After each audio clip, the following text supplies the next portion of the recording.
First up, former Maine gubernatorial candidate Eliot Cutler back in court today for another allegation that he violated the conditions of his probation.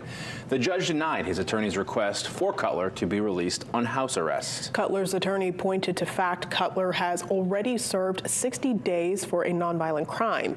State attorneys argued Cutler should continue to be held without bail, saying he has violated probation 3 times in the past 5 months, circumventing his conditions and was not cooperative with law enforcement. In May of 2023, Cutler pleaded guilty to 4 counts of possession of sexually explicit material of children as part of a plea deal.